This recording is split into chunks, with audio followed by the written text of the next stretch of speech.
All right, let's see if it is working now. Let's see if it's working now. Because a few seconds ago it wasn't.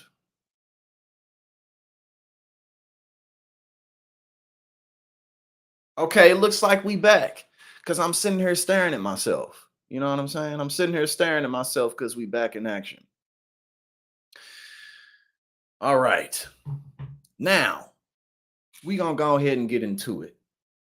Okay, good. All right. I don't know what was up. I guess sometimes stuff happens. You know how technology goes. But either way, we have arrived and it is Tuesday. Like I was saying, it's not quite as warm, but it is still humid. And man, I love my hair, but in the summertime, I can't do this. In the summertime, I gotta have my shit up and back. Because if it's not, it's just like, it's just like this mop on your head that just collects and collects. You know what I mean? But it's all good, you know. There's always something.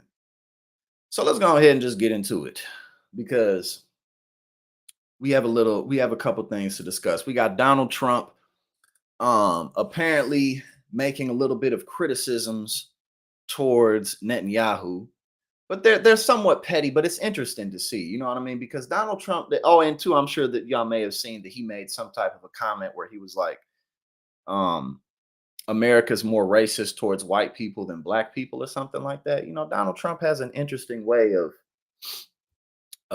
shooting himself in the foot because he needs those votes. You know what I'm saying? Like he needs those people, but we'll see what happens. We will see what happens.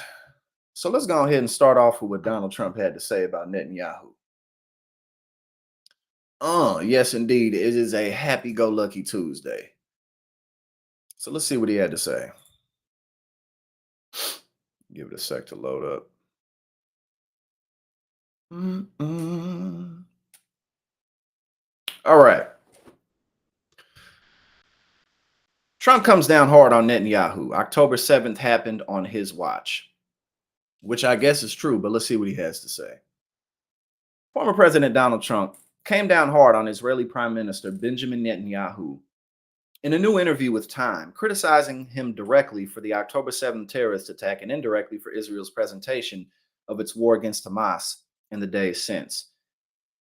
Asked if he thought it was time for Netanyahu to go, Trump did not come to his old ally's defense. And this is what Trump had to say. Well, I had a bad experience with Bibi.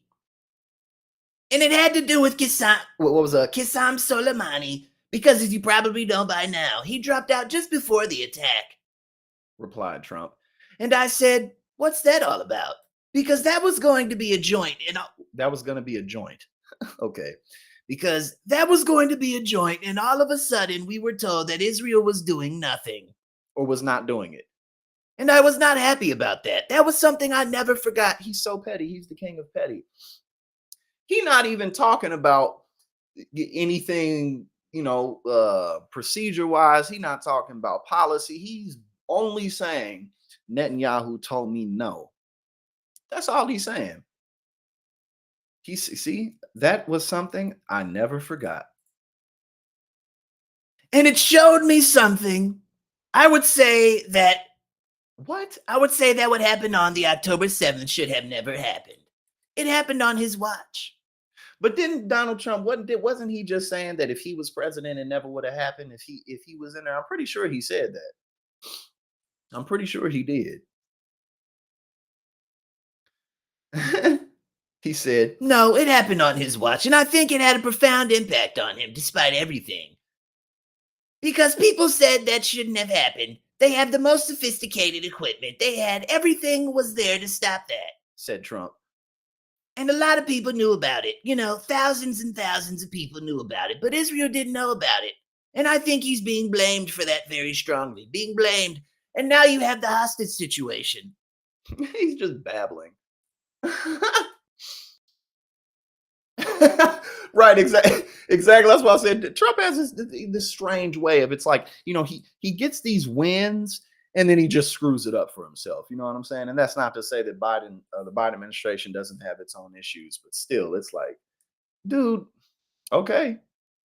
And we're gonna get into whatever he said about there being more racism in America for white people than black people. That ought to be interesting.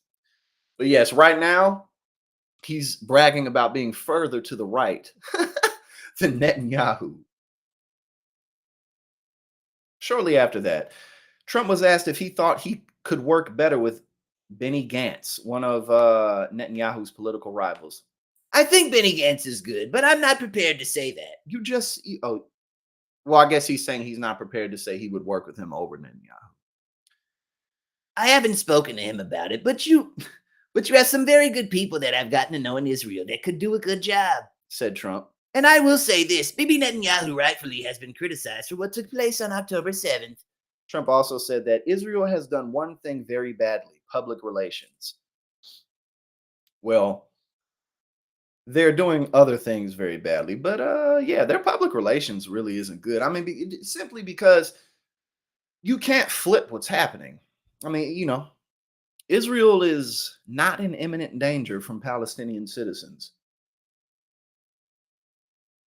I don't think that the Israel Defense Fund or any other group should be sending out pictures every night of buildings falling down and being bombed with possibly people in those buildings every single night, which is what they do.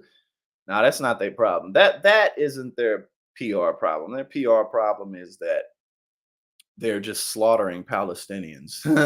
That's their PR problem. And then they try to act like it's the other way around. I mean, it's not more complicated than that.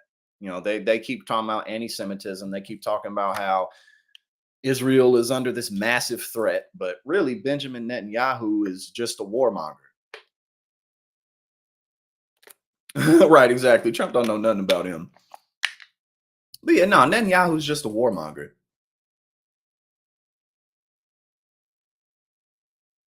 And a theocrat, basically. All right, now let's go ahead and see what he's talking about with this bias against white people. Let's see what he got to say. Trump declares U.S. has definite bias against white people that may be worse than racism against Black Americans. And again, see, this is what I'm saying. It's like, Trump needs the Black vote. He needs the youth vote. He needs especially independents. And it's like, then he does stuff like this. But it's Donald Trump. He's all over. The hell was that? My computer just made a noise. But it's not even just that Donald Trump's all over the place. I mean, the dude is in the middle of all these criminal trials. You know what I'm saying? My bad. The platform I'm using right now emailed me. Donald Trump claimed there's a definite anti-white feeling in the United States and acknowledged there could be violence around November's presidential election. Trump spoke with Times' Eric Cortellesa in a series of conversations amid his Manhattan hush money trial, and he declared there's anti-white bias during a discussion on crime. Cortellesa at one point brought up polling data suggesting some people feel there is bigger bias against white people today than any other group. There's definite an anti-white feeling in the country, Trump said in a response to the data. And that can't be allowed either. It can't be allowed. He also suggested that police gather data on major crime going down is rigged and promised National Guard assistance to cities to help curb crime. So crime statistics going down is all fake. Oh no. All right. Oh, this ought to be interesting. I'm opening up this James Carville thing just to see what he has to say. All right. Trump did not dismiss the potential of violence around the upcoming presidential election, claiming it will come down to the fairness of the election. Oh sure. If we don't win, it depends, he said. It always depends on the fairness of the election. It's only fair if you win. Trump did not elaborate on this point and instead echoed past accusations that President Joe Biden is behind his legal troubles. Trump is currently on trial facing charges that he falsified business records to cover up hush money payments made to adult film actress Stormy Daniels to hide an alleged affair. The former president claimed Biden and others are greater threats to the U.S. than foreign adversaries. I think the enemy from within, in many cases, is much more dangerous for our country than the outside enemies of China, Russia, and various others. Trump just don't know. I mean, one of Trump's biggest issues and why he says stuff like this, in addition to his life just being a total mess, is he's stupid. Trump don't know nothing about nothing. Trump don't keep up with nothing but himself and whatever wherever his money is, whatever little dollar bills he got stuffed under whatever mattress. That's the only thing he cares about, and himself. Other than that, he don't know shit. All right, let's see. Hold on, what is this? See how long this is. There's some James Carville shit, but we might not even play it because we know what type of stuff he gonna say anyway.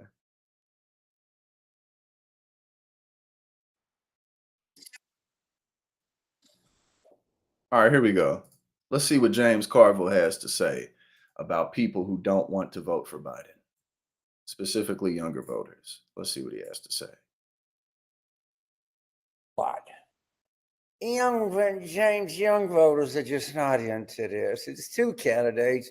One's in the 80s, one's is almost in the 80s, and they're concerned about things that Washington are politicians, and you just can't blame them for, oh shit, fuck you. All right. Are you watching what is happening in the Supreme Court? If you're 26, do you see what they're doing? First of all, they're going to take every right that you could possibly have away from you. Did you, of course, I'm not asking you to be an involved citizen, but you elders, tell these kids that the Supreme Court has out of nothing getting ready to create immunity for one person, Donald Trump. Now, I am hardly a scholar of the American Revolution and the founding, but I do know this. One of the principles of the founding of the United States of America was that no person was above the law. You have Alito, who's asking the government council about immunity, which is not mentioned in the Constitution. The only time, to show you they cared about immunity, they did mention immunity for members of Congress traveling back and forth. I mean, honestly, he could districts. he could say everything that he's saying without having said the like fuck you before that. Because if he would have left that out, then what he's saying right now is fine. Like him just pointing out what the Supreme Court's doing, what the right-wing influences in this country are pushing for. Really, there's nothing wrong with what he's saying at all. And it's actually pretty effective. It's just the shaming and the, shitting on people who may be on the fence or who may feel like they don't want to give their vote to Biden. This really is not a good way to convince people by calling them idiots. To Washington. Because again, like other than that, pretty much everything else he's saying is fine. That's it. And these assholes want to tell you, well, we are originalists and we constructionists and we believe in the original language of the Constitution, except if it comes to Trump and we're just a pack of illegitimate whores. And he said, unless it comes to Trump, we just a pack of illegitimate whores. They are. You got to understand. You have to follow whatever they say. I'm not saying you don't. Just like if you live in Russia, it's an illegitimate court. You think Thomas is legitimate? You think Thomas didn't perjure himself about Anita Hill? Are you kidding me? Have you read Jane and Jill's book?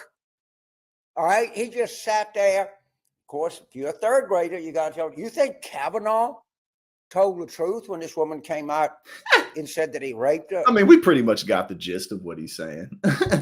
But again, it's especially to be a Democratic strategist. That's just not a very good way to convince people, because again, everything else he's saying is true. The Supreme Court is a problem. These far right wing federal judges are a problem.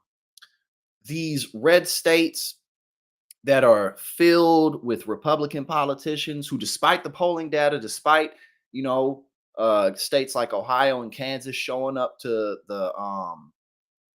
the polls to vote on the ballots to protect abortion, despite all that, they still pushing for these bans.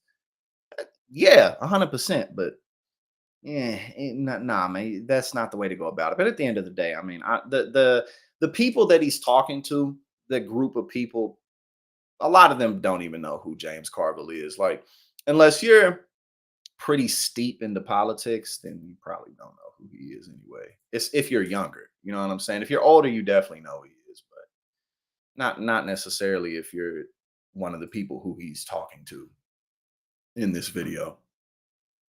I've been to Med Men. Med Men, there was a bunch. Well, there was a bunch in California. I think the last time I went to LA, I went to the a Med Men spot. But let's check it out because they ain't doing so well.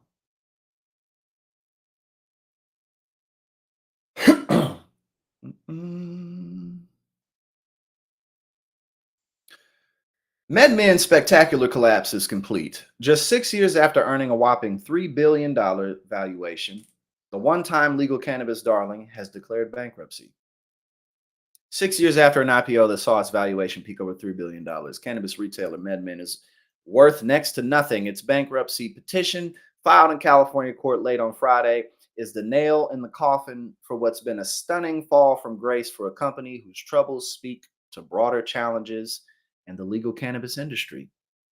Quote, MedMen has been dead men to most investors for a long time. I mean, I don't really know exactly what the hype was supposed to be about with MedMen. I've been there before, but I don't know. I mean, sometimes when things are super hyped up, after a while, like it's either normal or it's not that great. So that would be my guess on what happened to this because there's so many retail stores in California, and it's still a whole bunch of like low key underground stores that aren't federally regulated.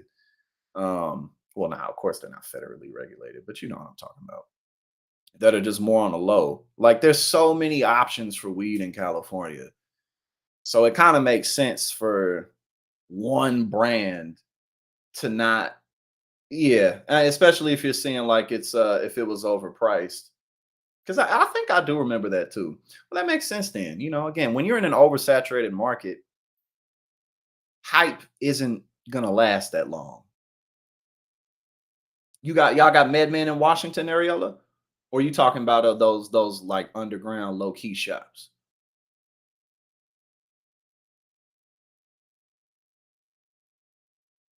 All right, so let's see what's up. Let's get a little bit more into it.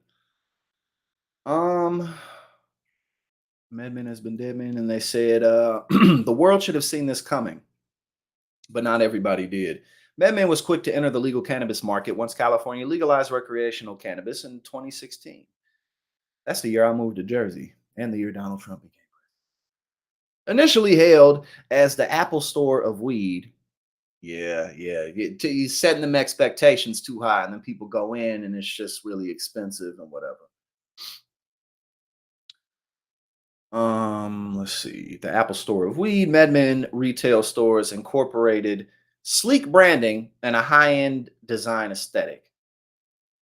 Seeking to capitalize on expectations of illegal cannabis demand boom, MedMen opened expansive storefronts in areas including Venice Beach, New York's Fifth Avenue, and just off the Las Vegas Strip, riding a wave of favorable press and public enthusiasm about legal cannabis. Led by co-founder Adam Bierman, who launched the company when he was in his 20s, MedMen went public in 2018 at just above $3 a share, and hungry investors sent its share price to more than double that by the end of the year. Encouraged by its early success, MedMen set its sight on scaling up. It took on hundreds of millions of dollars in debt and pursued a massive $682 million merger with competitor PharmaCann. But the deal fell apart after the Department of Justice announced it would investigate the merger on antitrust grounds, and MedMen struggled to pay back its. Oh, here we go. This, in addition to again being overhyped, when it really comes down to it.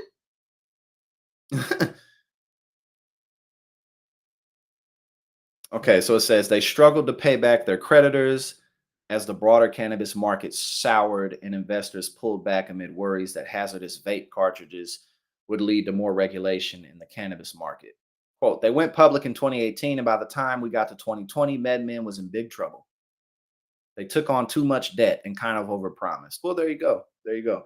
And I mean, you learn these types of things, and I'm sure that the guys behind it made out, especially if it's, I don't know how the company's structured. I don't know. You know what I'm saying? It's probably a corporation. When we Politiscope, even though it was a smaller company, that was a corporation, and we had it incorporated in Delaware because, of course, because when you put stuff in Delaware, you get, you pay lower taxes. That's why everything is incorporated in Delaware.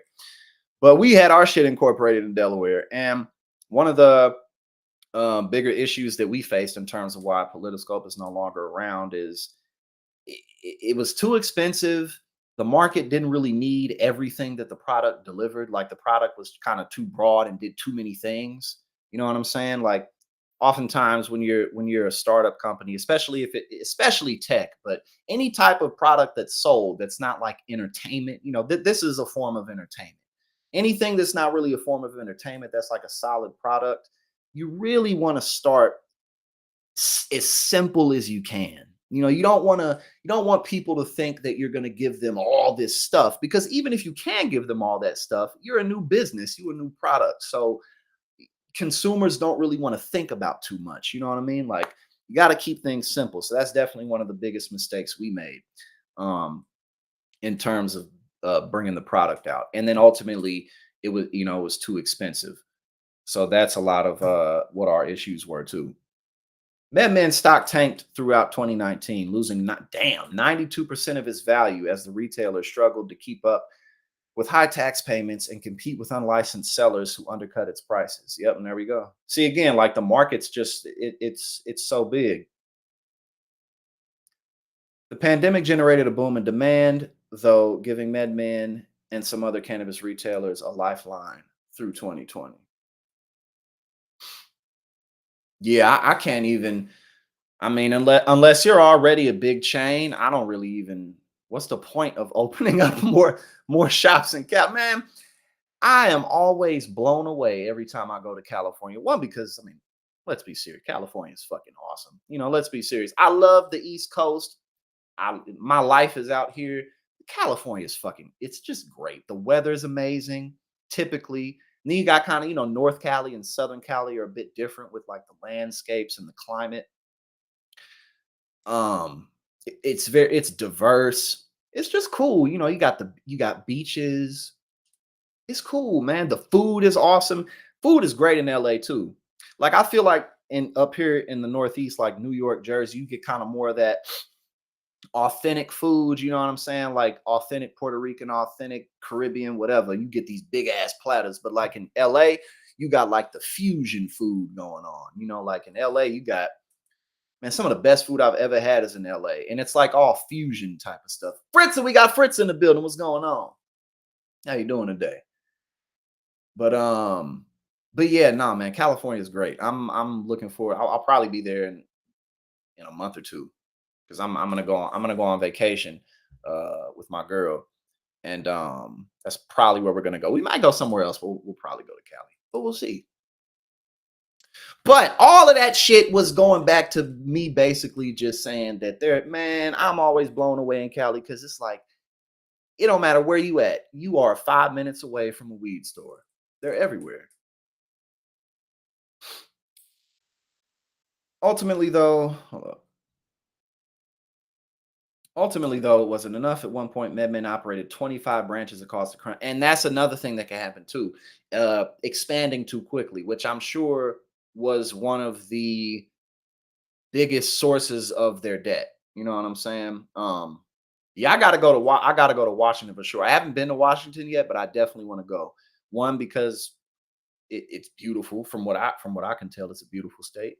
Um, Relatively progressive. You know what I'm saying? Um, you said not in Sacramento. I haven't been to Sacramento. I've been to LA a bunch of times, and I've been to San Diego, but I was kind of just passing through San Diego's so beautiful. And I've been to Santa Rosa, which is in Northern California, which is where The Birds was filmed. Alfred Hitchcock's old movie, The Birds, was filmed in Santa Rosa. Ain't nothing to do in Santa Rosa, but it is quite beautiful. They got like wine vineyards and shit out there. Ain't nothing to do though. All right. be at 25 branches. Like, you start off and then boom, let's open 25 stores. Nah, man, that's too much. That's too much. But that's the type of stuff that you learn along the way, especially if you're an entrepreneur that's kind of constantly, not necessarily constantly, but that you're going to start some new stuff. You know that you're going to be involved in more things. This is the type of stuff you learn along the way. You learn to not take on too much, and to be as simple as you possibly can. You only want people to think about one or two things. Deliver something really well, then expand. Don't try to give people everything at once, because even if you do a good job at it, it's just something about the way that human beings work. Like, pretty much with everything, you got to go slow, like you got to pace things out. Real shit takes time. But it definitely an interesting look. And I think lessons that all of us can learn, especially for those of us who are either entrepreneurs or involved in startup businesses. But actually, when I went to Santa Rosa, I went to it was some type of like weed festival. But this was before I moved out here. This was in like 2015. This is like 2015 when I went there. It was some type of a big weed festival. And it wasn't recreational yet. So if you didn't have a med card, you couldn't really do nothing. Okay. Now, well, actually we got some other stuff. We got a bunch of stuff today. We got some good stuff today on this Tuesday. Now, I'm sure that y'all done seen Kristi Noem, excuse me, rather unnecessarily revealing to the world that she shoots dogs, and kind of bragging about it, like, I'm willing to do the tough stuff because I shoot my dogs. Like, okay, Kristi, maybe that's a sign that, in fact, you're not quite, I don't know, it's just not a good look. Not normal behavior. Fox's Brit Hume vexed by Kristi Noem's decision to shoot dog and include in book. What does he have to say? Quickly, a lot of dust up over this book by South Dakota Governor Kristi Noem, in which she says that she shot her family's puppy, shooting dog, Cricket, shot and killed it because it was going after livestock. It was, she writes it in the book, then she defends it in this post saying South Dakota law states that dogs who attack and kill livestock can be put down. Basically, she's walking back this part of her book where she seemed to be touting the tough decision that she made to shoot this dog. Well, when you think about people having a dog put down, and I've had the experience with the dog we had in our family once had to be put down. You go to the vet, and the vet does it with a shot, and the dog goes unconscious, doesn't feel anything.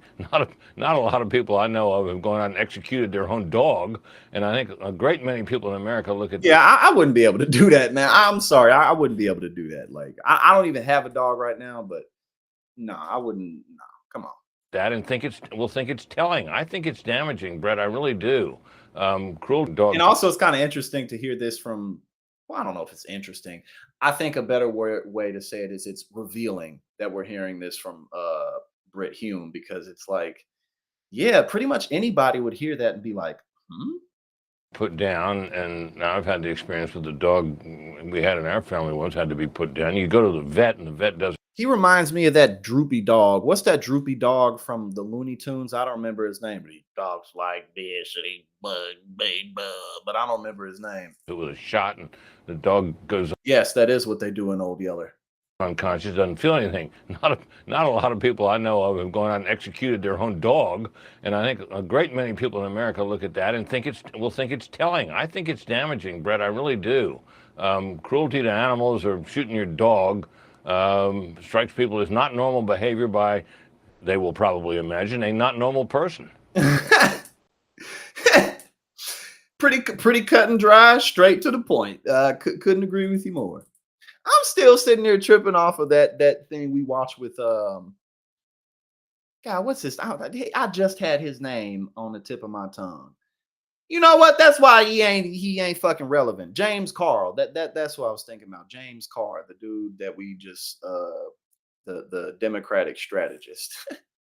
It's like you had a decent message, but you could have left the fuck you and the fuck you out of everything. But the fact that she wanted to say that is also telling. Peculiar. I mean, if I were a political advisor to her, and that's not my department, but had I been asked for an opinion about it, I'd said, don't put that in your book. Whatever you do, All right, shut Britt. your dog. Droopy dog, yes. But yeah, no, I think that is pretty telling. I don't think anyone would hear that and think, yeah, because a lot of people have dogs. You know what I'm saying? Like a lot. They call a man's best friend for a reason. You know, the story of how dogs became domesticated is quite fascinating. There's no singular line. You know what I'm saying? Like things like that happen multiple times in different regions. You know what I'm saying? But it's interesting. But again, you know, that being said, there's not a lot of people who would, you know, listen to Christy Noel and be like, I shoot my dogs, and then look to their right or their left at their puppy or their old yeller and be like, yeah, that's how I know Christy Noel's ready for the tough jobs, because I couldn't do this to you. Like, what the? Maybe she's just crazy.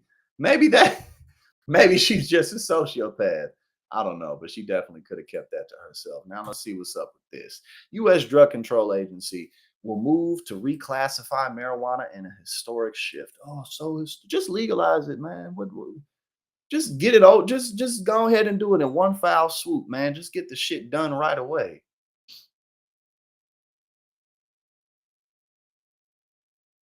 Yeah, exactly, Fritz. So like pretty much anybody would hear that and be like, because again, like dogs are, it's not even like dogs are very social and actually rather intelligent animals. I mean, dogs are fucking dumb too, but you know, that's some of what makes dogs so great, because they're dumb. But realistically speaking, dogs are actually pretty intelligent and they're very social. They're very connected to humanity. Um, they're attached to our emotions. They know how we feel. They respond to that type of stuff. You know what I'm saying? And it's just like, yeah, no. Like the last dog I had was years ago, and I still love her to death. She was such a sweetheart. I could never do that. All right. The U.S. Drug Enforcement Administration will move to reclassify marijuana as a less dangerous drug. Just legalize it. The Associated Press has learned a historic shift to generations of American drug policy that could have wide ripple effects across the country. The DEA's proposal, which still must be reviewed by the White House Office of Management and Budget, would recognize the medical uses of cannabis and acknowledge it has less potential for abuse than some of the nation's most dangerous drugs. However, it would not legalize marijuana outright for recreational use. I guess a step in the right direction is better than nothing. But again, just go ahead and legalize it. Because look, at the end of the day, it's like,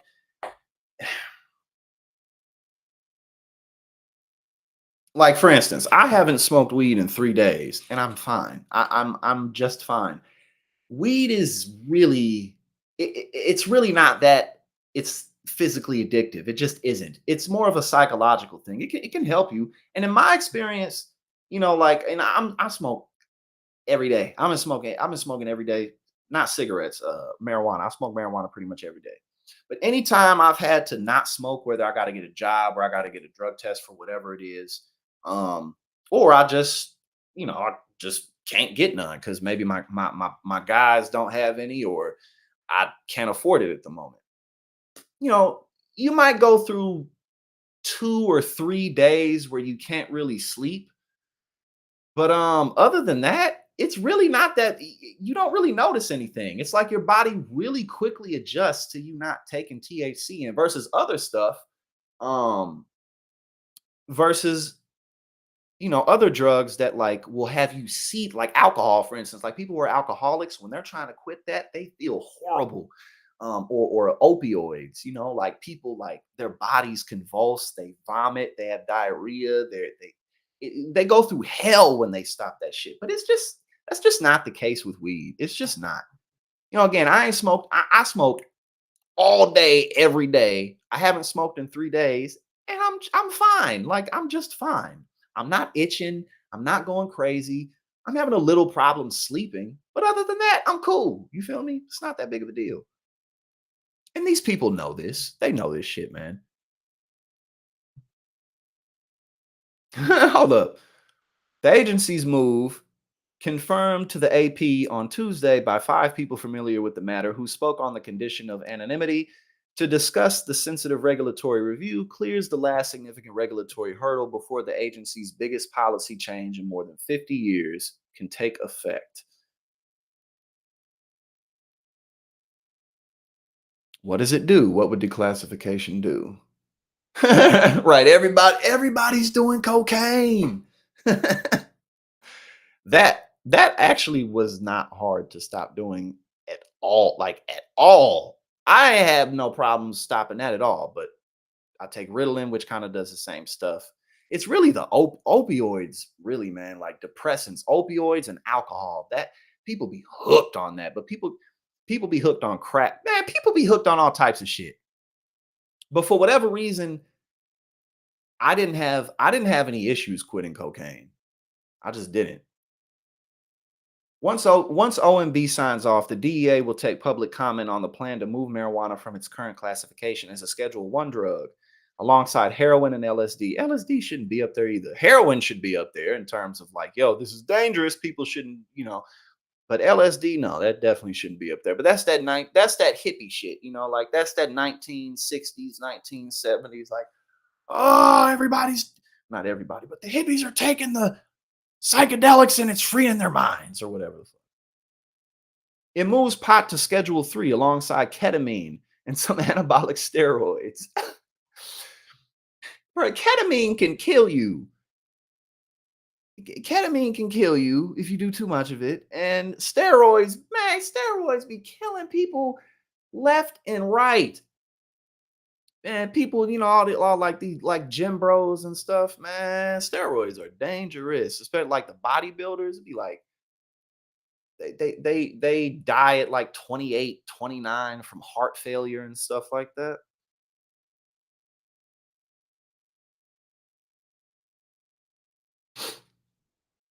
It comes after President Joe Biden called for a review of federal marijuana law in October of 2022 and moved to pardon thousands of Americans convicted federally of simple possession of the drug.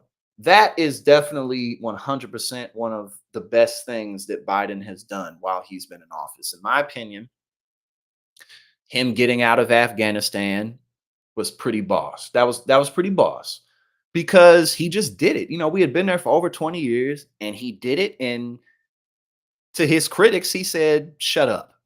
And he stood on business. He stood on it. That was pretty that was pretty cool. That was pretty gangster. You know what I'm saying? Like, I like that. That was good. And then this was good too. The pardoning of thousands of Americans convicted federally. That was good. Some good that Biden got done. Quote, criminal records for marijuana use and possession have imposed criminal records for, I can't do a good Biden voice. Criminal records for marijuana use and possession have imposed needless barriers to employment, housing, and educational opportunities, Biden said in December. Too many lives have been upended because of our failed approach to marijuana. It's time that we right these wrongs. An election year marijuana move. The election year announcement could help Biden boost flagging support particularly among young voters. I agree that this could help Biden marginally, but the thing is, but the thing about it is one of the things that the Democratic Party really struggles with is letting people know what they've done. Because it's just not true when people say that Democrats do nothing. Now, they don't do enough. Yeah, that's very true. Do they fall short? Absolutely. Are they corrupt? Absolutely. But it isn't true that nothing gets done. So if this does happen, yeah, it could help him marginally. It's not like going to be something that's going to like skyrocket him with young voters. But my point is, what difference is it going to make if you don't bring out the bullhorn and let everybody know? You know what I'm saying? Like, hey, this is what we're doing. Because oftentimes when you talk to people, they'll be like, oh, the Democrats don't do anything. And it's like, that's not true. And people wouldn't necessarily believe that as much if they would be like, we did this, we did this, we did this, we did this. You know what I mean?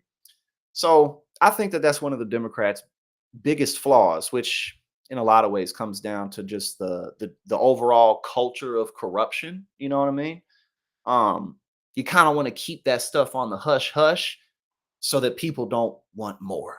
You know, but it's definitely part of the culture. Oh, and speaking of weed, I'm gonna have me some weed between 6 and 7 o'clock today, and I'm gonna sleep better. Actually didn't have that much. That's what I'm saying. Like it's just not that big of a deal. And if it was gonna impact anybody, it would be someone like me. I smoke. You feel me? Like I smoke. Ain't had none in 3 days. I feel great. I feel fantastic. I feel fantastic actually.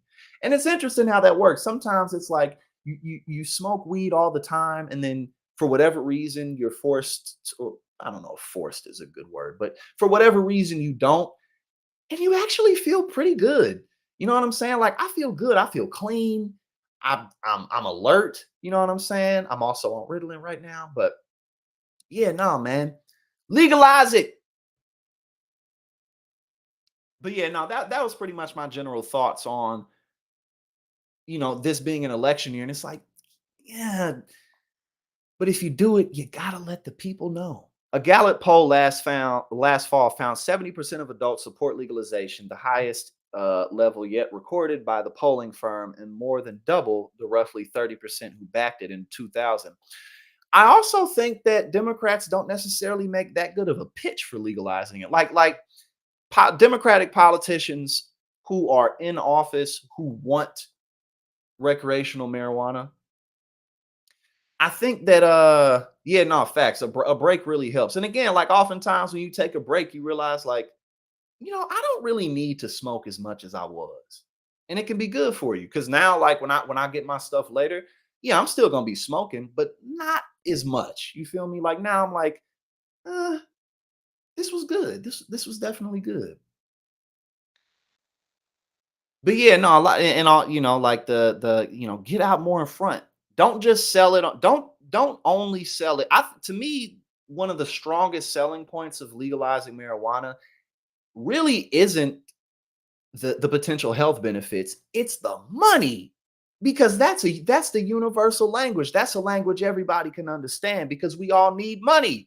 We all need it, we all spend it. And especially when it comes to things that the country needs overall, the public commons, roads, public schools, whatever it is, you feel me? Healthcare, social security programs, sell it on that basis. And it's not that they don't, it's just that, try harder, try harder. What are Schedule 3 drugs? Schedule 3 drugs are still controlled substances and subject to rules and regulations, and people who traffic in them without permission could still face federal criminal prosecution. Some critics argue the DEA shouldn't change course on marijuana, saying rescheduling isn't necessarily and could lead to harmful side effects. Jack Riley, Jack Riley. I've known who Jack Riley was for years. Jack Riley is a staunch DEA agent. He is a staunch DEA agent. He's been going after the cartels for years. You know what I'm saying? So he in his mind, it's just a never-ending war that we have to continue to wage. We can't stop fighting this war against drugs. But yeah, he's written books and um he's been interviewed in well, not a lot, but he's been interviewed in at least 4 books that I've read. Jack Riley was in the books. And yes, the gateway drug thing. I mean, listen, man, in my experience, and I'm just speaking personally, but in my experience, weed was not a gateway drug. My life was a gateway drug. You know what I mean? And what I mean by that is like the struggle. The struggle was my gateway drug. Feelings of inadequacy were my gateway drug. Depression, loneliness. Those were my gateway drugs. Those are the things that led me to abusing cocaine. Those are the things that led me to abusing myself. It wasn't the fact that I had smoked weed. It was the fact that I wasn't okay. You know what I'm saying? I just wasn't okay. That was my gateway drug.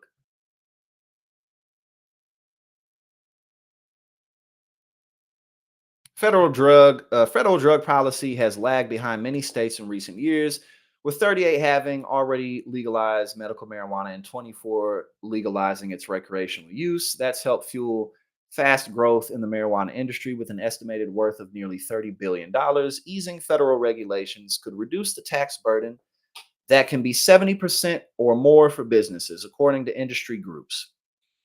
It could also make it easier to research marijuana, absolutely, since it's very difficult to conduct authorized clinical studies on Schedule 1 substances.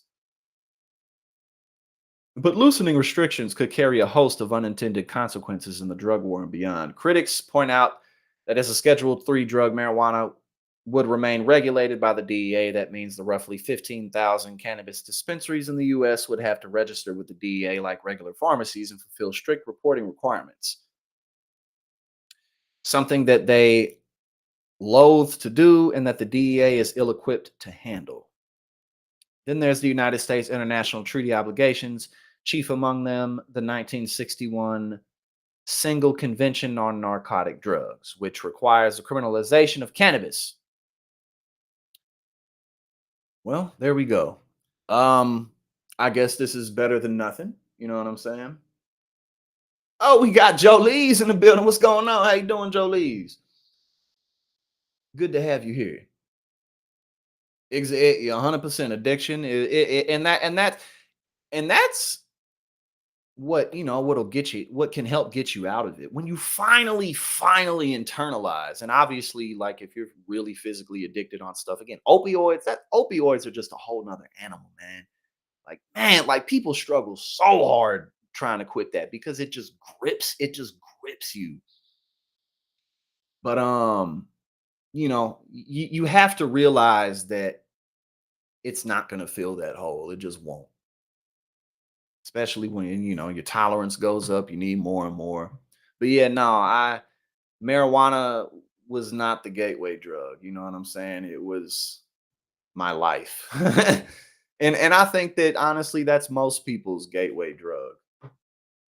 And then again, you touch harder substances and then it can just physically get you. It can just grip you like no other. Yeah, alcohol. Yeah. Yeah, man. That's another thing. I don't know. I don't know exactly what it is because obviously I'm not a doctor or a scientist, but it seems like depressants have a stronger grip. Now, Coke, when you start to graduate and go up to like crack cocaine and methamphetamine, then now that shit will grip people's soul in ways that cocaine doesn't really seem to. Because the high is more powerful when you smoke crack or do meth. Fritza, bibliophile. I didn't speak to her, but I saw her active on Instagram on one of my posts the other day. So she's up and kicking. I just got to get a more set schedule for my streams. I think that'll help people. I think that'll help people file in at a better time. We're almost there, but I'm consistent though.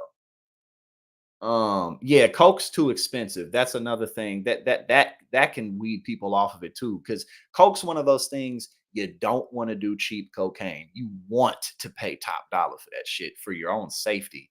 And if you don't, it's not going to work. But yeah, alcohol, man. I done seen people struggle so hard trying to quit drinking every day.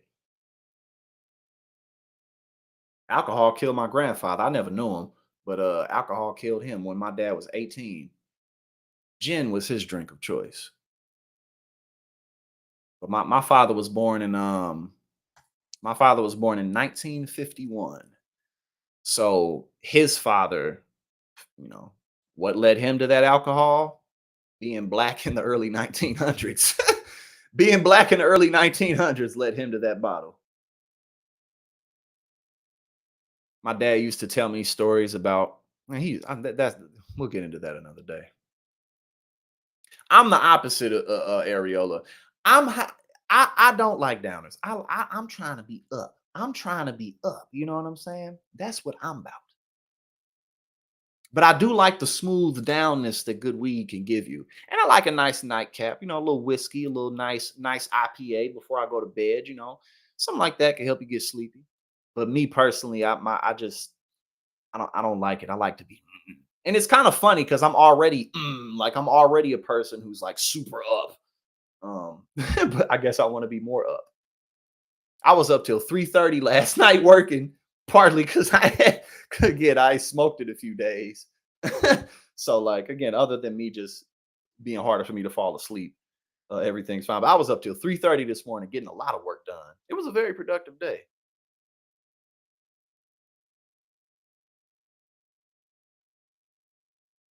Wealthy white Louisiana residents win right to split from Baton Rouge and form their own city. How big this reminds me, wasn't this a episode of Family Guy? I think it was a Family Guy episode where Peter um basically made his property his own country or something like that. I think that's what it was. Oh yeah, man.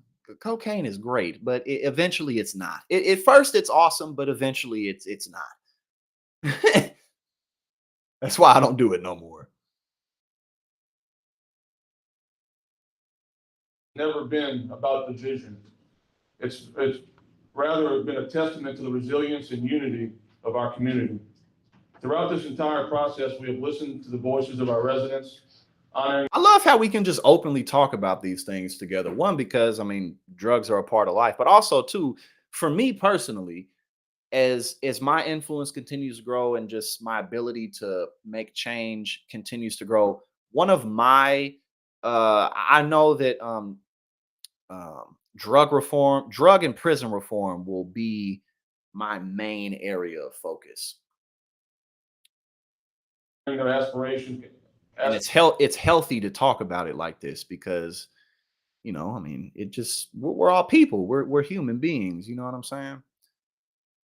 A group of wealthy white Baton Rouge residents have won a decade. Oh, they've been at this for decades.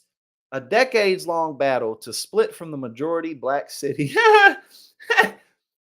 to form their own suburb following a state Supreme Court ruling. After reversing a lower court's decision on Friday, the Supreme Court ruled 4-3 in favor of the incorporation of St. George, which will form in Baton Rouge, in southeast Baton Rouge. This is the culmination of citizens exercising their constitutional rights. We voted and we won, Andrew Murrell, one of the leaders of the St. George campaign, said in a statement following the victory. You got to be a special type of bored to do some shit like this. How bored are you to spend decades to make your own suburb or your own city? Like, what's the point? I can see if it's like you settling new land or something, but like, what's the point? Like, oh, whatever. Let's keep reading. After reversing a lower courts, okay, we just read that. Now we begin the process of delivering on our promises of a better city, he added. We welcome both our friends and foes to the table to create St. George.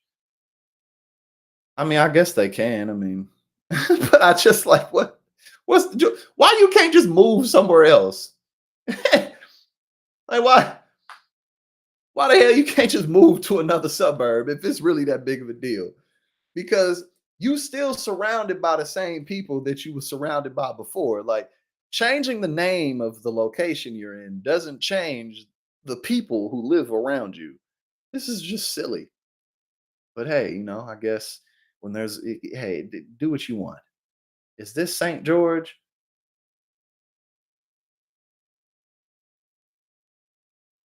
Much like with the case with Central, the last incorporated city to be born in East Baton Rouge Parish, the St. George initiative began with hopes of residents starting a new school district before ultimately deciding to create their own city.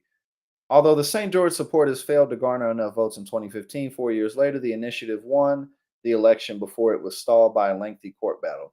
This reminds me of this city called Newtown that was in Missouri. I grew up in St. Louis, Missouri, and like somewhere like right outside the city. Well, not the city limits, because now when you say St. Louis or Chicago, you're talking about the city and all the surrounding suburbs. That's basically what metropolitan areas are now. It's not just the city; it's the city and all the suburbs surrounding it. So, like St. Louis City, then you got Ferguson, Clayton, Hazelwood, and you got Jennings and University City, and you got.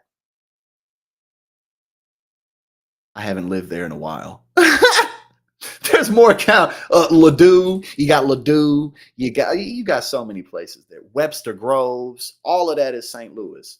And like right outside of the city limits, there was this place called Newtown. And it was something straight out of like an M. Night Shyamalan movie. Like it was a decent town. You know what I'm saying? It was a decent town, but it just looked like everyone there was a robot. Like it was too perfect. It was like a community in and of itself that was too isolated. I don't know. It was weird. It was nice, but it was like, why did you do this? But I don't know. Too much money and too much time. Although St. George supporters failed to garner enough votes in 2015, 4 years later, the initiative won the election before it was stalled by a lengthy court battle. Sharon Weston Broom, the mayor/president leading the combined Baton Rouge and East Baton Rouge parish governments, has sued the St. George organizers, arguing that the split would siphon more than $48 million in annual tax revenue from the local government. See, that's what I'm saying. Like, how bored do you have to be determined? Oh, St. Joseph? Yeah, I know. You said you was kidnapped in St. Joseph. Oh yeah, East St. Louis is definitely East St. Louis is terrible. East St. Louis is right over the bridge. East St. Louis is in Illinois. St. Louis is like right on the border of Missouri and Illinois. And then East St. Louis is right across the bridge. And woo, you do not want to go there. It ain't no good reason for you to go to East St. Louis. Like none. It is rough in East St. Louis. It is motherfucker, man. It is poor in East St. Louis, like a whole nother level of poor. Like not your typical hood poor. Like there's the hood, and then there's East St. Louis hood. And then there's other countries. Stole me hitchhiking. What? Damn, Ariola, it was like that. You had shit, right? Good thing you here. I'm glad you still here and kicking. Cause yeah, St. Joseph is somewhere like in the middle of Missouri-ish, I think. I can't quite recall, but I've been there before. I don't remember why, but I've been there. But yeah, this is interesting right here. And again, this is some of the reasons why I'm like, you got to be bored to do this, because it's like, why $48 million in annual tax revenue is a big deal. The opposition also argued that St. George would not have the proper budget to operate on its own. City planning is important. Justice William J. Crane, the author of the majority opinion, disagreed with the city's assessment and claimed that the thriving St. George could even become an asset to the declining Baton Rouge. Despite her long-standing position, Broom conceded the battle on Friday following the Supreme Court's ruling. The NAACP, however, maintained its fears that the formation of St. George would negatively impact Baton Rouge's majority Black community. Quote, the St. George plan poses significant risk to our education system, threatens the continuity of critical programs, and challenges community representation, the local chapter of the NAACP said in a statement Monday. Quote, The creation of a new municipality introduces considerable uncertainty. He just said the same thing. Well, I guess that's interesting. We'll keep our eyes on it. They was like, we got to get away, man. We got to form our own city. You know, that's just something I wouldn't choose that hill to die on. I'd be like, but hey, it's me. Back in them hitchhike, right? She said that was a long time ago. Back in them, was it like in the 70s or something? The 70s or the 80s? Shit, that's scary, man.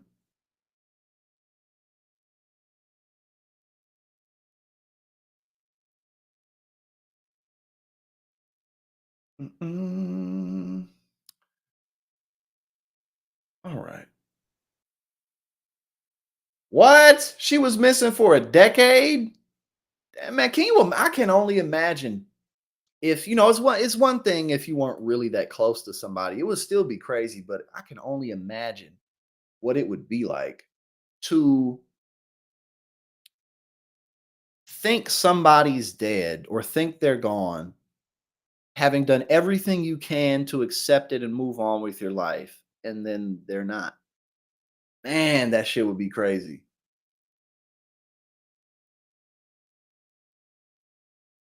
That's why I threw that. There was like I was like, because I remember you mentioned that you're 50 something. That's why I said 70s. I was like, no, that's not that right. It's probably 80s. That's why I threw the 80s in there because I was like, oh, I don't think she's that old.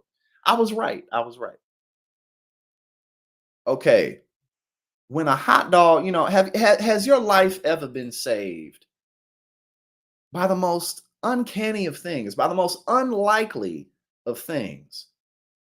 Maybe there was a bad storm, or maybe there was a big accident on the highway that you were going to be on, or something bad happened, but you weren't there because maybe you missed your flight, or maybe something happened, but you just know, man, if I would have done that, that could have been it. Well, this is one of those stories. This is one of those stories. When your life is saved by a hot dog, you never know. You never know what life has in store for you. Hot dogs saved my life. Tell it, brother. Nebraska man was at a gas station getting hot dogs when the tornado leveled his home. See, this is what I'm saying. You never know how the universe or how God is going to look out for you. You never know. Your house, sadly, I love this, man. I love this. your house, sadly, tragically, completely destroyed. Where were you today when the storm rolled through? I was at the gas station getting hot dogs, and it saved my life. So hot dogs saved my life. Hot dogs saved my life. I went to go get, I just did, because sometimes you got food at home, but you just don't want to eat it. It's like I have this really good food in my house, but I want to go get a burger from 7-Eleven. I want to go to Wendy's. I want to get some Taco Bell. And you never know when being a fat ass could save your life. So don't be too hard on yourself, okay? Don't be too hard. If you want a hot dog, go get it. You never know. Could be an earthquake, could be a tornado. You never know what it's going to be. Hot dogs save. He's got to get a shirt made that says that. Hot dogs saved my life.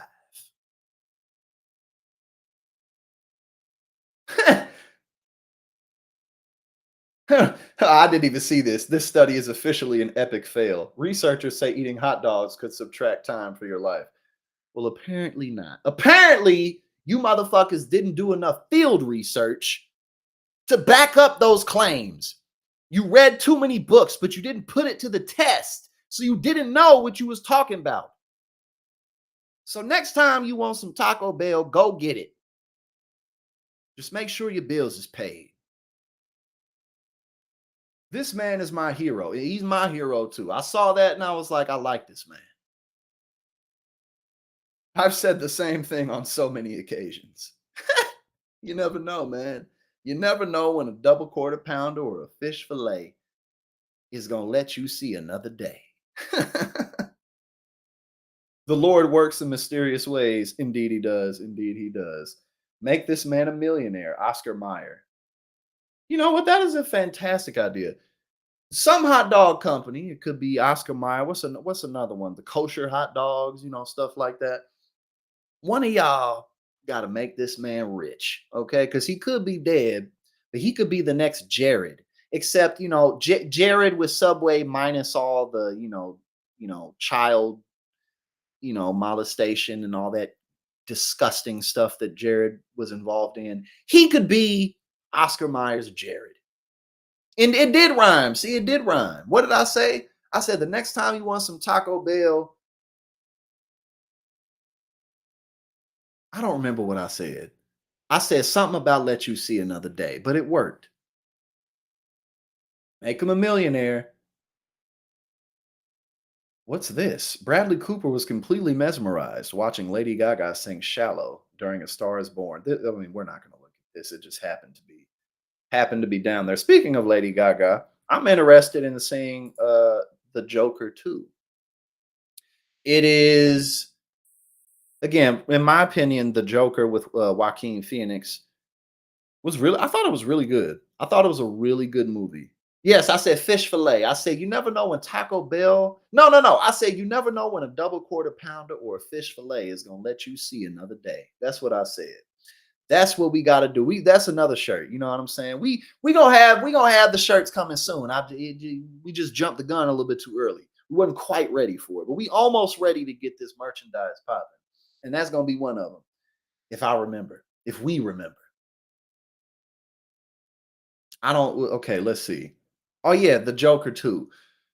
The first Joker, in my opinion, was good. I thought it was good. And interesting because it's like not really canon. It's not canon at all. But it's good. It's just a good movie about a troubled man. I'm interested to see what's even going to go on in the second Joker because Batman's not going to be in it. There's not going to be Batman because in the first Joker, Batman was a little kid. So he's not going to be in it. And it seems to be like a love story between the Joker and Harley Quinn. But I don't know. We'll see. It looks interesting. The first one was good, so I think it's worth giving the second one a chance. I think it'll be pretty good. I thought the first one was really good.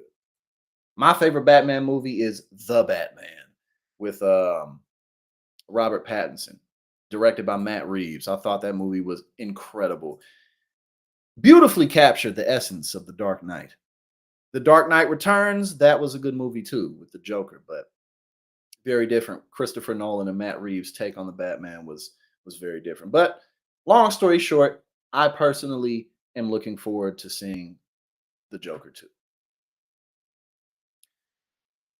Can you get out of my face, please? Columbia University activist shuts down Fox interview after tense exchange on protest. I haven't seen this, so let's see what's up.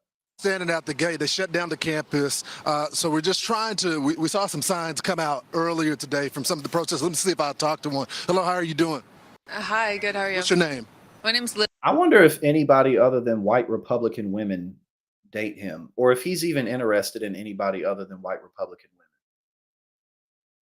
Very off topic, but also very hilarious because that's like, and there's nothing wrong with that because, I'm half white, half black. It's just funny, because like black Republicans, they be acting like I care about the black community more than everybody else. That's why all my colleagues and all my friends are pasty white Republicans. Like, okay, off topic, but hilarious to think about.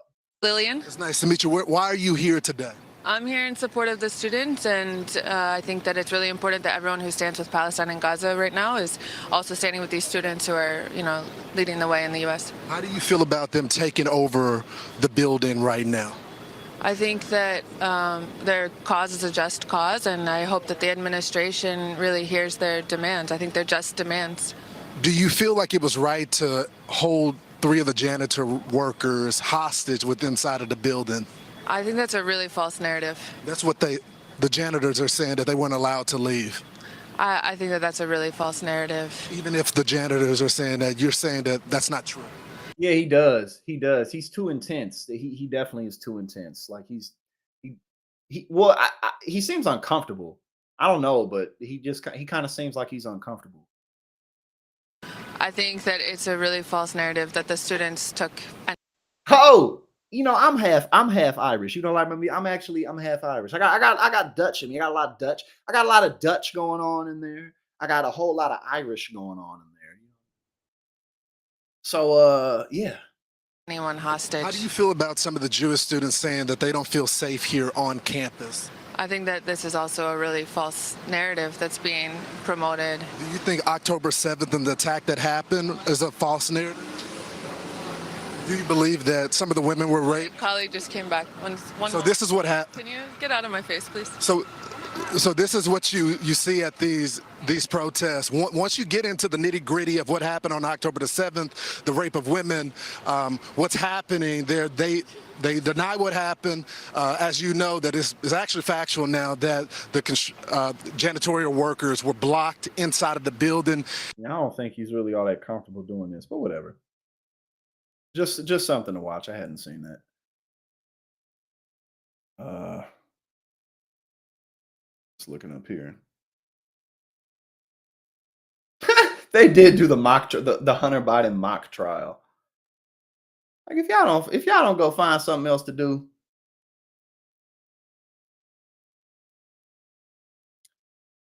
You said they just arrested everyone at the Humboldt protest this morning. They're releasing them all on bail for thousands of dollars. Of course.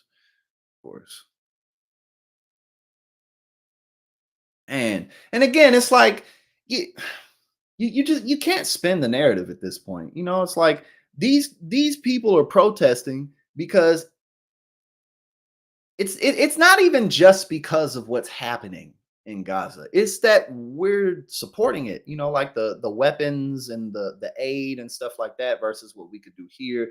That's a lot of what has people upset. You know what I'm saying? That's really what it is. It's not just that it's happening, it's that we're assisting them so much. We give billions of dollars to Israel, and we're giving them weapons. We're giving them aid packages.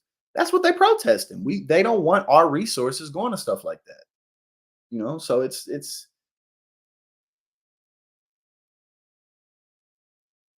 All right, this is totally.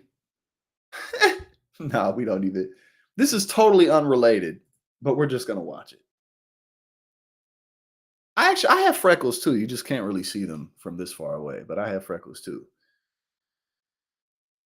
I got that Conan O'Brien going on in me. You know what I'm saying? And Conan is funny. I used to watch his show all the time. He used to come out when Conan O'Brien used to come out and do that little hip thing where he got them strings on his hip. I used to watch that show all the time. He's tall too. I think Conan's like 6'4". This is totally unrelated, but we're gonna watch it. A baby palm cockatoo, a time lapse of the little baby cockatoo.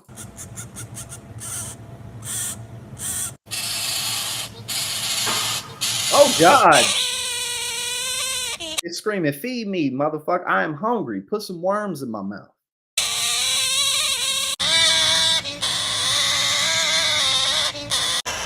Oh! This shit is terrifying. Coming along.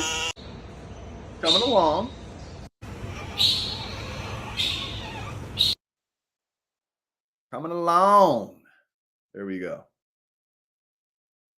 That was totally unrelated, but it looks like a chirping clitoris. A chirping clitoris that grew up.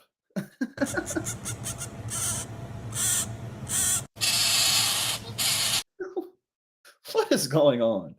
I don't know why the hell we watched that, but we did. Okay. Now, moving on.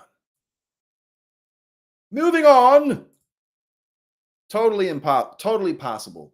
Trump fan lashes out over CNN anchor trying not to laugh at Taylor Swift rigged Super Bowl theory.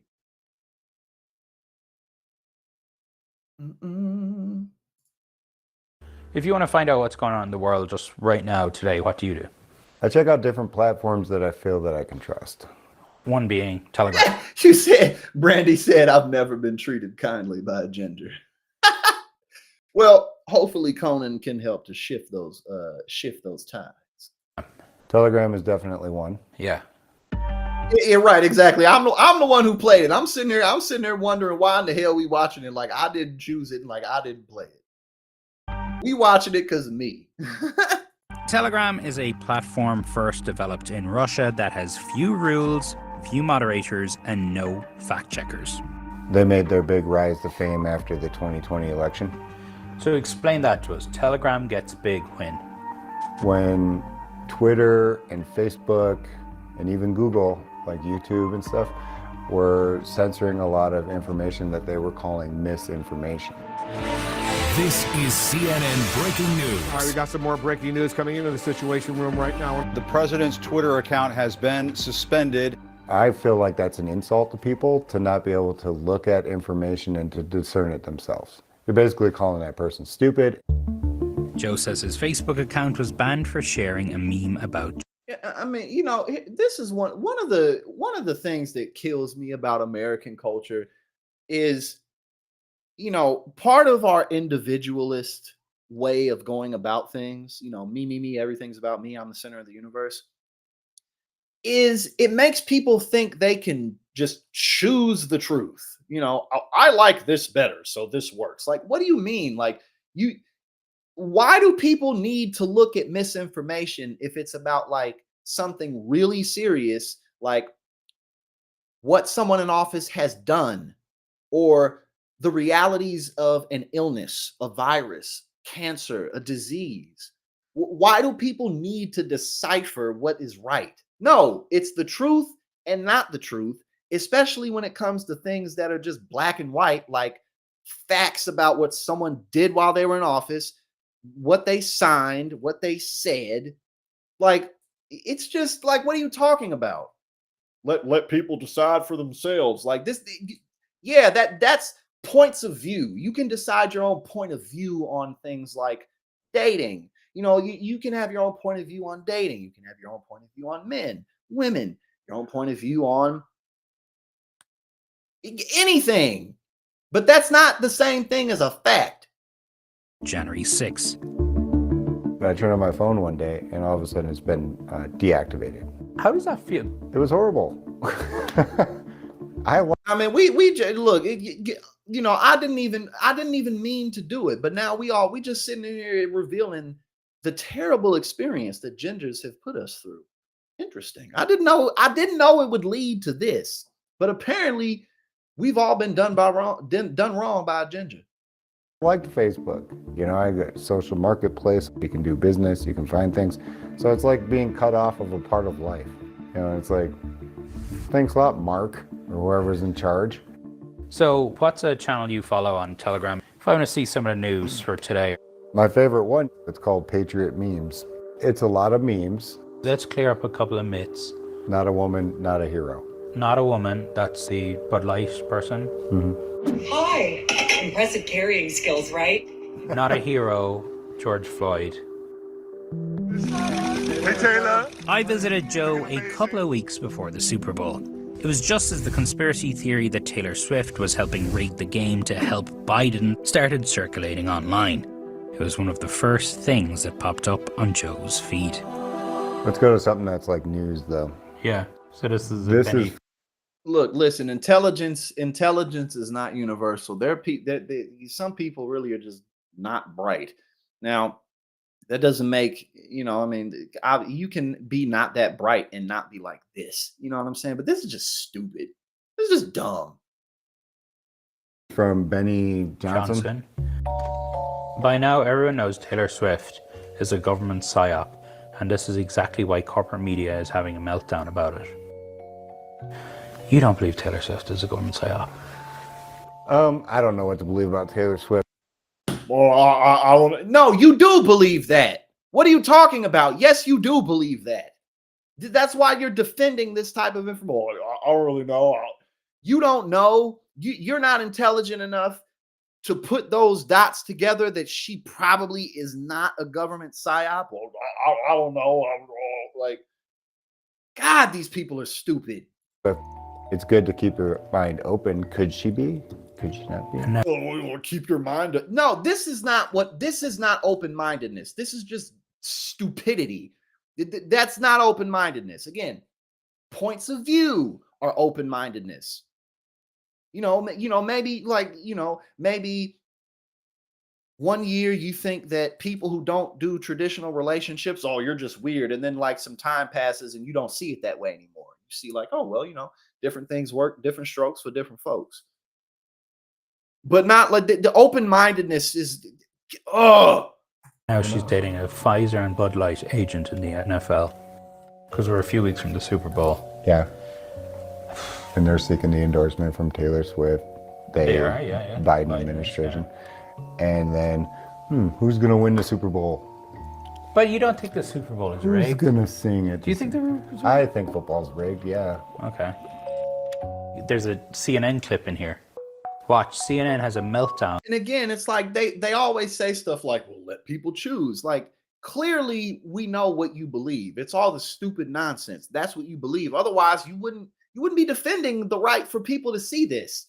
And not to mention, it's not even true that all of this type of stuff is banned. You can still see all this BS. You can see all of this BS on any platform you go to. Over our coverage of the Taylor Swift psyop. Have you heard the latest conspiracy theory making the rounds? That the Super Bowl will be rigged for Kelsey and the Kansas City Chiefs, and the end game is Swift endorsing Biden after the big game. Here are some of the messages, I'm trying not to laugh, circulating on social media. Vivek Ramaswamy, I wonder See what she did who's there? going to win the Super Bowl. What did she do? Trying not to laugh. I'm trying not to laugh, kind of thing.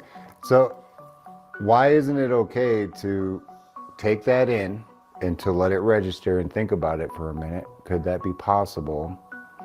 That there could be some funding going to Taylor Swift or, stuff like that could lean her into a certain direction so that she would support somebody. Right? I mean, Taylor Swift has so much money that wouldn't sway her. I mean, not to say that, very wealthy people don't want more money, but it's like, huh? We got Dragon Ball Super Dope in the building. What's going on? We having a good stream today. that could be totally possible. I call that a conspiracy theory, okay? Sure, yeah.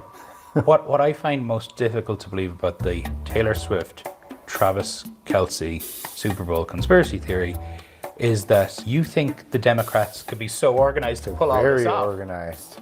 Do you think? I do, yes. We're going to get together, as well as rigging the Super Bowl, and Taylor is going to back Biden for president. That's just so much stuff. Like, that is so much organization, but Not that hard to do. And again, and that's the other thing too, which is point out. It's like when people like this who, like they just can't connect the dots. It's like the most unlikely of things you think are the most likely because you're not thinking about anything. You're just like, oh, well, yeah, probably, oh. But if you just think about it for 10 seconds, you'll probably be like, oh yeah, nah.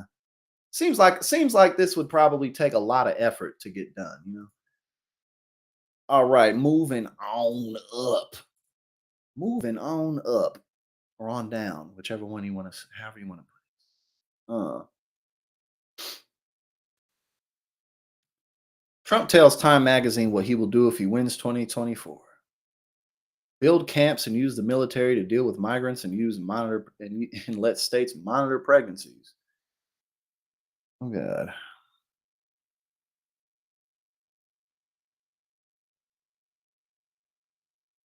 Americans can expect a 15 million person deportation operation and implementation of programs designed to monitor women who violate abortion bans if Donald Trump wins another White House term this year. A 15 million person deportation operation. Do you know how much that would cost and how hard they would have to be on this to get 15 million people out of here? Yeah, I mean, the amount of that's not going to happen. Now, not to say that he's not going to put in stricter policies. Of course, he definitely will. But 15 million people. Come on, bro. I mean, you would have to, that would be the most aggressive campaign ever, at least here, to get that many people out. That's insanity. And again, this too is not going to help him win. It's just not. And he still could, obviously, but just like this approach ain't gonna get you the independents. It ain't gonna get you the youth vote. This shit gonna make you lose. Listen, if Donald Trump hits the campaign trail like this, he's gonna fucking lose. Okay, I don't give a fuck how mad people are at Joe Biden. If this motherfucker goes around the country talking about he gonna kick everybody out, he gonna let whatever the hell go down with women, you know, in these states, he's going to fucking lose. But let's see what's up. Because it's like the closer we're getting to the election, it's like the more he's just doing shit like this. Like, bruh, you're up. Like, stay up. What are you doing? He's being Donald Trump. That's what he's doing. He doesn't have a plan. He's just an idiot. His proposals would include tapping local law enforcement, National Guard, and, if necessary, members of the U.S. military to round up illegal immigrants for deportation. Like, okay, that's gonna be your campaign? Are you serious? Like, these aren't civilians, the former president said. These are people that aren't legally in our country. This is an invasion of our country, an invasion like probably no country has ever seen before. They're coming in by the millions. I believe we have 15 million now, and I think you'll have 20 million by the time that he just said shit. He just said shit. Like this dude.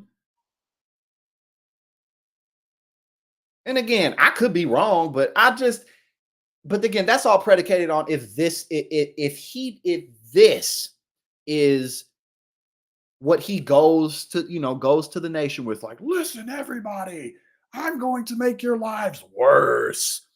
It ain't gonna help him. It certainly ain't gonna help him. Like, God, bro, like what is he's an idiot. We're gonna get 20 million people out of here. God, this guy is amazing. Not in a good way.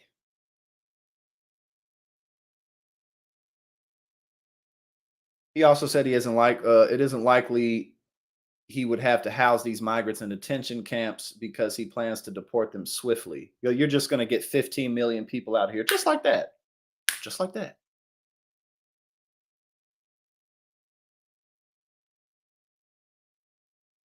But again, there's still a while left till November, so but he just has this habit of like, bro, what is wrong with you? Trump took a rather lukewarm position on abortion earlier this month when he released a video claiming he does not support a federal ban because the issue should be decided by individual states. But he wouldn't say one way or another if he would veto a bill on a federal abortion ban if it came across his desk in a second term, and said it's highly unlikely any sort of legislation on this matter would make it to his desk because it will require 60 votes in the Senate. Well, that is true. And also, I think the likelihood of Republicans controlling Congress is incredibly low. I mean, Trump, obviously Donald Trump could, still become president, but other than that, like House races and stuff, even in the Senate, like the Republicans they're just not in a good position. I won't have to commit to it because it's about states' rights. You don't want to go back to the federal government. This was all about getting out of the federal government. Additionally, the former president didn't say whether he would oppose states implementing programs to monitor women's pregnancies in an effort to prosecute mothers if they are found to violate abortion laws. Oh, well, that's not a good sign that he didn't just flat out say, "Nah, I ain't gonna do that." Do you think states should monitor women's pregnancies so they can know if they've gotten an abortion after the ban? Cortesea asked the 2024 Republican candidate. Trump replied, "I think they might do that. Again, you'll have to speak to the individual states. Look, overturning Roe v. Wade was all about bringing it back to the states. And that was illegal as well as possibly in the hearts of some and the minds of some a moral decision. When Trump was pushed on how he felt, if he felt comfortable with prosecuting women for getting abortions when bans are in place in certain states, Trump reiterated that it wouldn't be up to the federal government to weigh in. Okay, so in other words, he's just going to do whatever Republicans want him to do. It's irrelevant whether I'm comfortable or not. It's totally irrelevant because the states are going to make those decisions.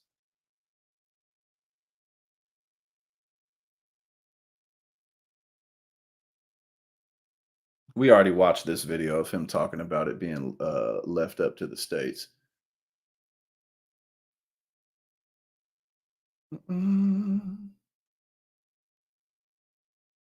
You're right, Teddy. I'll watch my language. I'm not going to throw him positive lobs like that. Definitely got to watch it.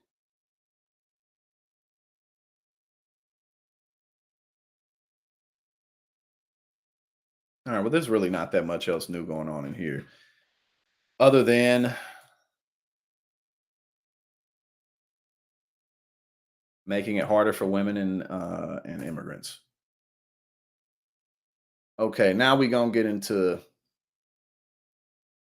Yeah, exactly. Trump has no opinion because it might lose him votes. Exactly.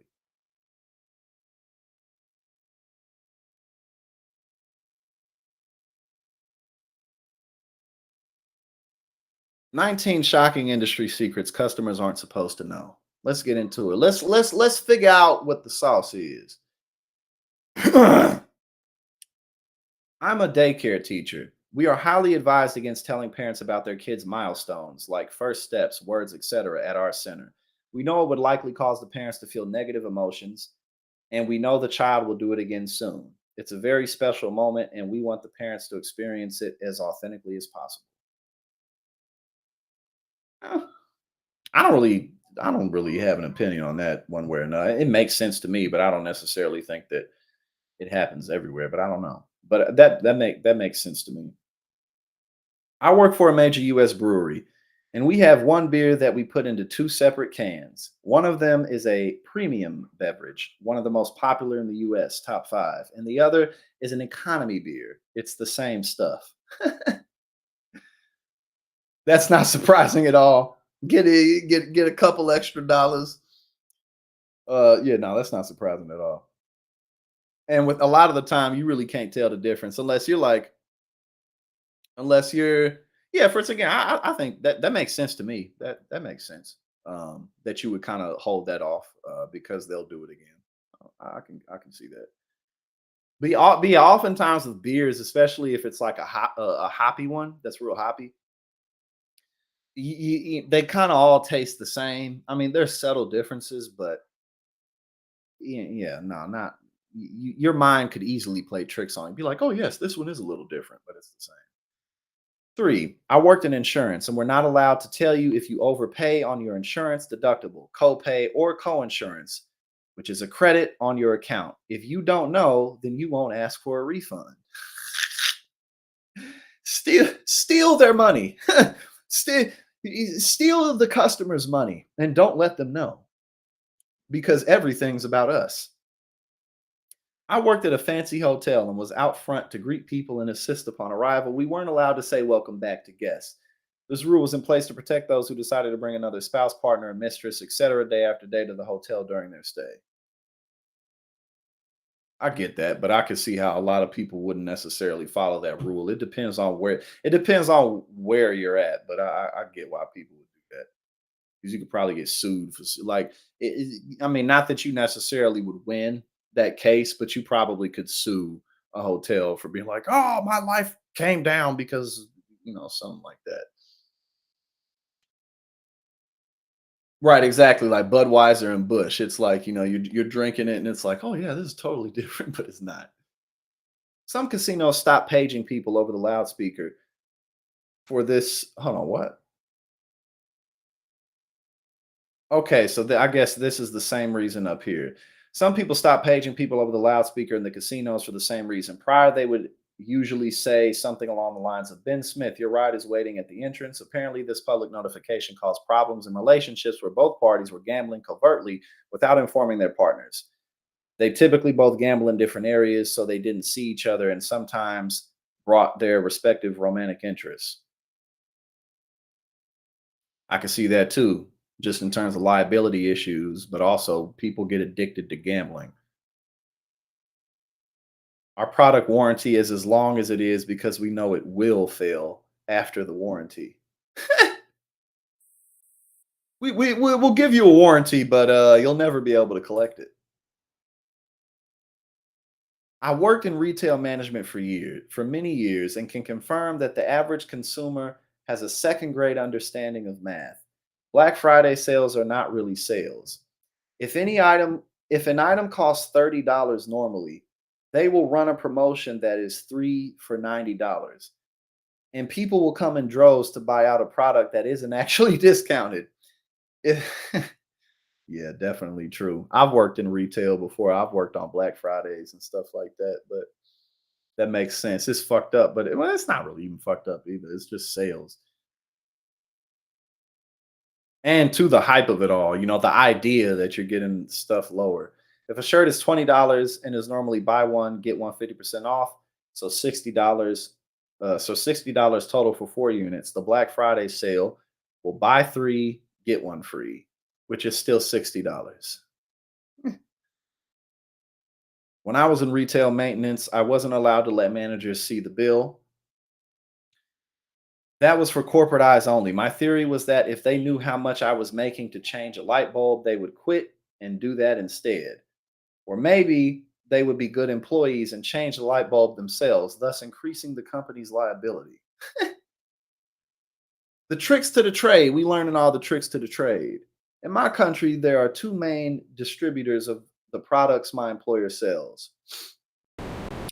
Us and the other company, which buys their products from us to sell as theirs. I deliver a truck full of products every week to them, but we have to deny every connection to the other company. I work at a university. Oh, speaking of Taylor Swift, there she is.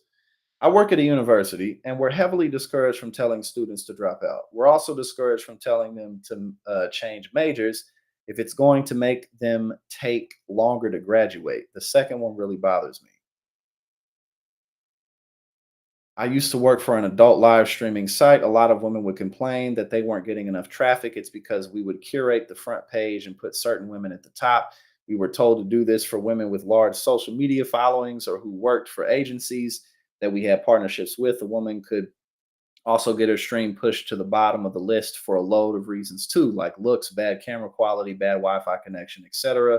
Many of us also had burner accounts, and the company would load up our wallets with tokens so we could tip certain women and make them think they were getting a lot of traffic.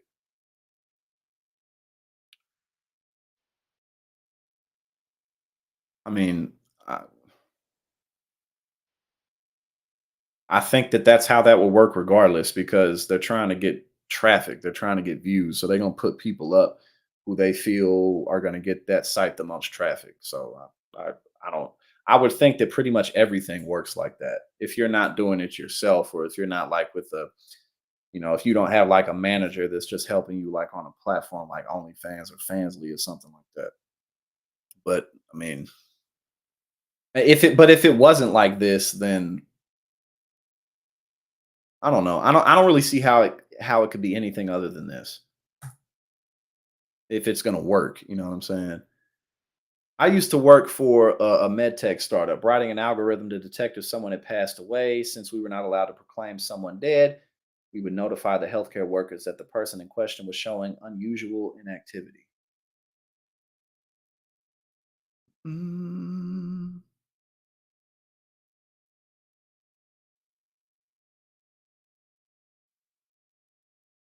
I grew up working for my family's ice cream business. The restaurants that we sold bulk tubs of ice cream to thought it was homemade by us. Yeah. They said it was homemade and it wasn't. While while we did make our own ice cream, the 3-gallon bulk containers of products that we purchased from another company and sold at a high markup.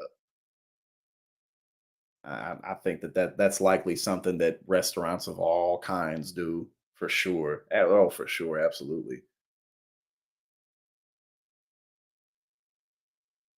I work for a big Japanese we got just a few more.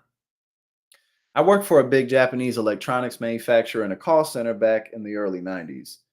We were not allowed to say that a line of our Sony TVs had bad tuners, even though we all knew it and sent out countless free tuners to repair shops all over the country, even for out of warranty products. I typed in so many times I even remembered the part number.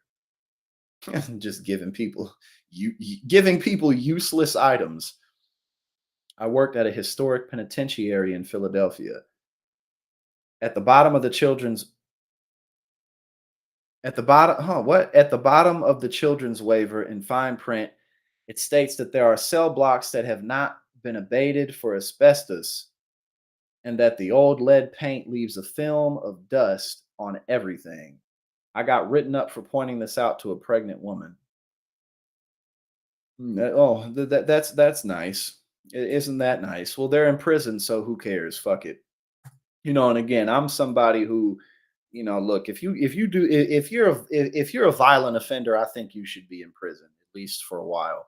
Like if you just can't stop hurting people, or you're a murderer or something, yeah, you need to not be in the streets. But that doesn't mean that just, especially because a lot of them, you can still work with them. Like unless you're just like a total maniac, people could redeem themselves through hard work, especially if they've been sitting in prison for 10 plus years.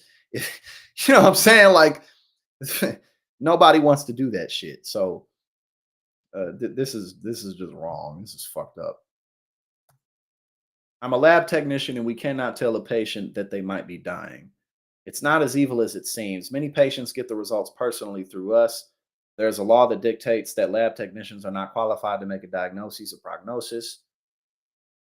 Our job is to take blood, analyze it, and share the results. The doctors handle the diagnoses. That makes sense. We got 3 more.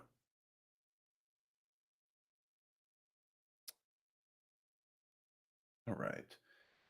I work with kids and I wasn't allowed to explicitly state whether or not a child is likely to have learning disorders that need to get checked out, even though I see them 5 days a week and have a wide variety of other children to compare to. It can only be hinted at to parents. I guess my guess is that the reasoning behind that would be like they're not qualified to say that or something. So they're trying to protect the school district from potential liability. That would be my guess as to why something like this exists. All right. 2 more. I worked in customer service, and anytime there was a known issue, we were not allowed to tell the customer it was a known issue. If you ever hear customer service or tech support reps say, "None of our other customers are experiencing this problem," there's a good chance that's a lie. Yeah, hell yeah, especially when you're dealing with, just general product malfunctions that could be on an assembly line. You know what I'm saying? So yeah, definitely be like, "Oh, well, this isn't happening to anybody else." Like, of course it is, because everything's made the same way for the most part.